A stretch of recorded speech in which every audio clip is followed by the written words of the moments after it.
ہوں نصیر احمد ناصر۔ آج کی اس ویڈیو میں physics paper 9th class guess paper, وہ والے اسٹوڈنٹس جن کی تیاری بالکل نہیں ہے وہ اس گیس پیپر کو بڑی توجہ کے ساتھ دیکھیں، انشاءاللہ ان کے پورے مارکس ہی آئیں گے۔ وہ والی آبجیکٹیو جو کہ پیپر کے اندر آنی ہے، انشاءاللہ اسی آبجیکٹیو میں سے سارے کویشچن جو ہیں وہ آئیں گے۔ ان کو بڑے اچھے طریقے سے دیکھ لیں اور ان کو یاد کر لیں۔ آپ نے فزکس میں پڑھا ہوگا، سب سے پہلے اسٹوڈنٹ کا کنسیپٹ جو ہے وہ کلیئر ہونا چاہیے کہ فزکس جو ہے وہ ہے کیا۔ مادہ اور انرجی کا مطالعہ جو ہے وہ کیا کہلاتا ہے؟ فزکس کہلاتا ہے۔ سمپل سی تعریف ہے، آپ کو کسی بک میں سے یہ نہیں ملے گی، بلکہ آپ یہ کہیں سمجھیں مادہ اور انرجی۔ مادہ کیا ہے؟ یعنی ہر وہ چیز جو وزن رکھتی ہو اور جگہ گھیرتی ہو وہ کیا کہلاتی ہے؟ مادہ کہلاتی ہے۔ اور انرجی جب تک فورس نہ ہو، طاقت نہ ہو، جس کو ہم اپنی زبان میں کہیں تو کوئی بھی جسم ورک نہیں کرتا، کام ہوتا ہی نہیں ہے۔ تو اسی وجہ سے مادہ بھی ہوگا اور ساتھ میں انرجی بھی ہوگی۔ جب آپ ان کی اسٹڈی کو کریں گے، اسٹڈی کرنے کی کوشش کریں گے، تو اسے ہی کہا جاتا ہے فزکس۔ پھر فزکس نے ہماری زندگی کو کس طرح آسان بنا دیا ہے۔ جب آپ دیکھیں، اب زندگی کا کوئی بھی شعبہ اٹھا کے دیکھ لیں تو اس میں فزکس کے اصول جو ہیں وہ لاگو ہوتے ہیں۔ ہماری زندگی کے روزمرہ کے جتنے بھی کام ہیں، جتنے بھی، وہ فزکس کے اصول کے مطابق ہی کام کرتے ہیں۔ ہمارا اٹھنا، بیٹھنا، سونا، لیٹنا، کھانا، پینا، تو یہ ساری چیزیں آپ دیکھ لیں، اس میں مادہ انرجی کا آپس میں کیا ہے؟ ایک تعلق ہے۔ جب تک آپ فورس نہیں لگاتے، ایک آپ کا، اب سمپل سی میں آپ کو مثال دیتا ہوں، آپ کا ایک ہاتھ ہے، ہینڈ، اب اس ہاتھ کی موومنٹ، آپ فنگرز، آپ کی انگلیوں کی جو موومنٹ ہے، یہ بھی فزکس کے اصول کے مطابق جو ہے وہ کام کرتی ہے۔ کس طرح ایک لیور کی طرح یہ انگلیاں جو ہیں وہ موومنٹ کرتی ہیں۔ پھر اسی طرح آپ کی آنکھیں، آپ کے کان، یہ ساری چیزیں کن اصولوں کے مطابق کام کر رہی ہوتی ہیں؟ فزکس کے اصولوں کے مطابق۔ پھر آپ دیکھ لیں ایک گھر میں پنکھے کا چلنا، استری جو ہے اس کا چلنا، اور پھر اسی طرح اے سی، فریج اور باقی جتنی بھی الیکٹرانکس کی چیزیں ہیں، ان سب میں کس کا استعمال ہو رہا ہے؟ فزکس کا۔ وہ فزکس کے اصولوں کے مطابق ہی جو ہے وہ کام کرتی ہیں، جتنی بھی چیزیں ہیں۔ پھر ان میں جو کرنٹ ہوتا ہے، وہ کرنٹ جو سٹور ہوتا ہے، ان کو سٹور کرنے کے لیے جو ڈیوائس استعمال کی جاتی ہے، جسے کیپیسٹر بولا جاتا ہے، وہ کیپیسٹر بھی اسی اصولوں کے مطابق کیا کر رہا ہوتا ہے؟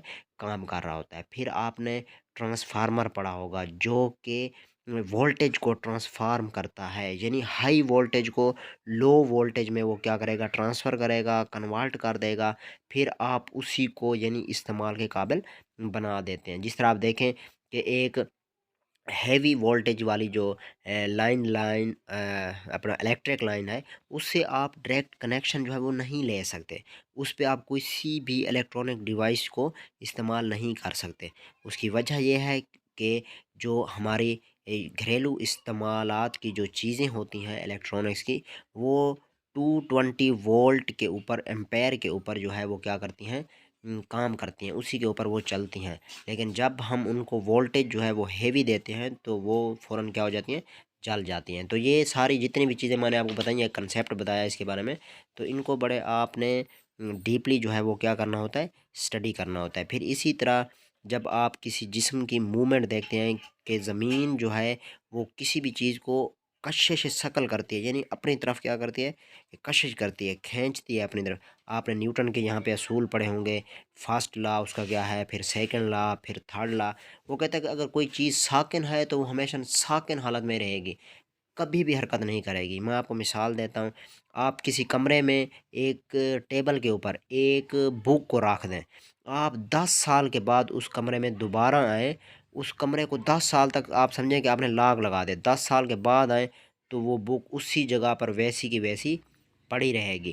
تو اس کا مطلب کیا ہے کہ جب تک آپ فورس اپلائی نہیں کریں گے تو وہ چیز اپنی جگہ خود سے چینج نہیں کر سکتی۔ تو یہ ساری کیا ہوتی ہیں؟ نیوٹن کے فرسٹ لا کے مطابق جو ہے وہ کام کر رہی ہوتی ہے۔ جب اس کا جو تھرڈ لا ہے، بہت ہی امپورٹنٹ ہے، ویری امپورٹنٹ، اور ये बार बार वो ऑब्जेक्टिव में भी पूछ लेता है, फिर इसी तरह वो शॉर्ट क्वेश्चन में भी पूछता है। इसमें क्या है, अमल और रद्द अमल जो है ये बराबर होते हैं, लेकिन सिमत में जो है वो मुखालिफ होता है। ये एक है न्यूटन का तीसरा कानून। यानी आपने एक चीज़ अमल की, फिर वो अपना रद्द अमल ज़रूर दिखाएगी, लेकिन उसकी हो सकती है कि सिमत जो है वो चेंज हो। तो इसकी मिसाल जब आप पुट करेंगे तो आप एक बॉल लें, उस बॉल को आप दीवार पर हिट करें। तो जैसे ही आपने हिट किया, ये आपने अमल किया।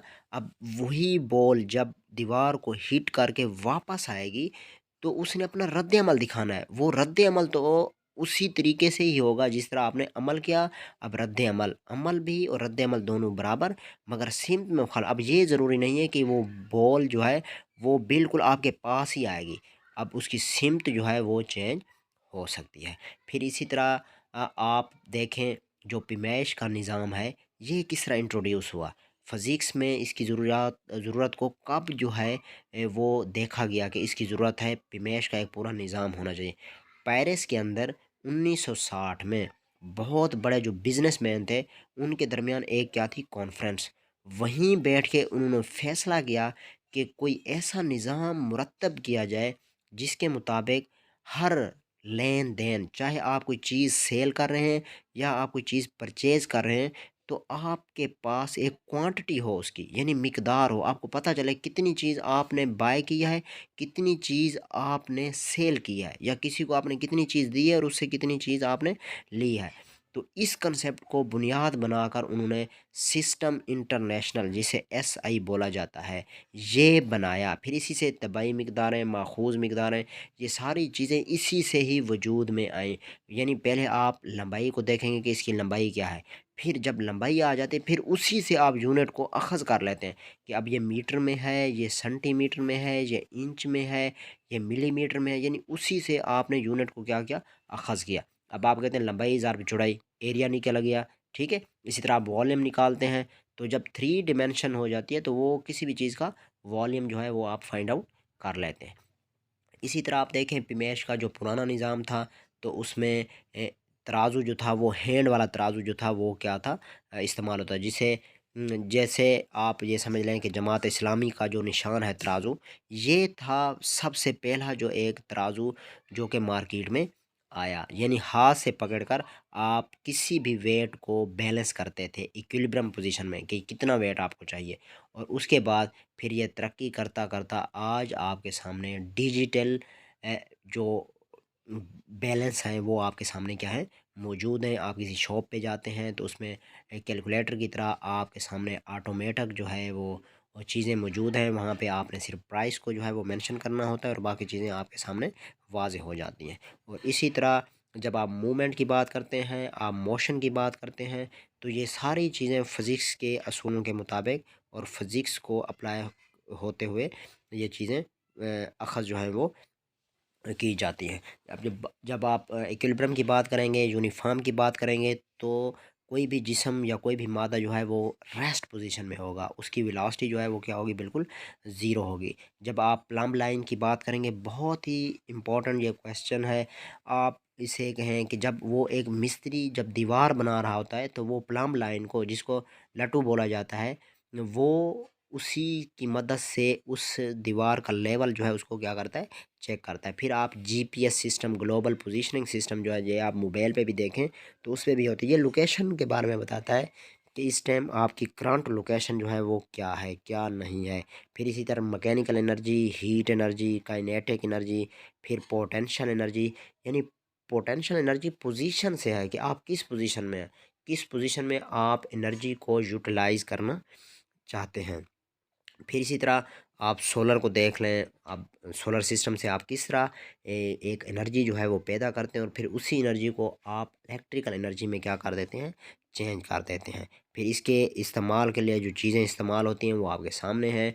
आप घरेलू इस्तेमाल में ये चीज़ें देख रहे हैं, इनको इस्तेमाल भी कर रहे हैं। तो इनको आपने बड़े तफसील के साथ और डीपली फिर आपने क्या करना होता है, बयान करना होता है। फ़िज़िक्स जो है ये इतना कोई मुश्किल सब्जेक्ट नहीं है।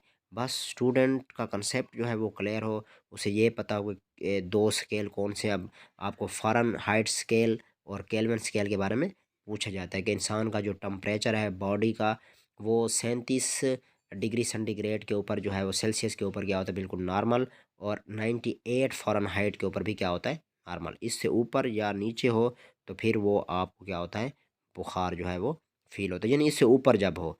तो उसके बाद फिर यहाँ पे इन शैया के जो लॉन्ग क्वेश्चन हैं वो आपके सामने हैं, आप इनको देखें, इनको अच्छे तरीके से रीड करें। अगर कोई चीज़ आपको समझ नहीं आती तो आप हमसे कमेंट सेक्शन के अंदर ज़रूर पूछ लिया करें। आप हमें बता दिया करें कि सर हमारे लिए आप इस तरह की वीडियो बनाएं, ताकि स्टूडेंट जब पूछेगा तो फिर हमें उनके मसाइल जो हैं उनसे हम आगाह हो जाएंगे, हमें पता चल जाएगा कि स्टूडेंट को किस चीज़ में मसला है। हम फिर उसी टॉपिक को बेस बनाकर हम जो है वो वीडियो जो है बनाया करेंगे। फिर इसी तरह यहाँ पे हाइड्रोलिक का जो कानून है वो आर्शिमीदेस का कानून है, हुक का कानून है, ये बहुत ही अहम है। इसी तरह मिलते हैं फिर नेक्स्ट वीडियो में, तब तक के लिए आप हमें दें इजाज़त। अल्लाह अमियो नासिर।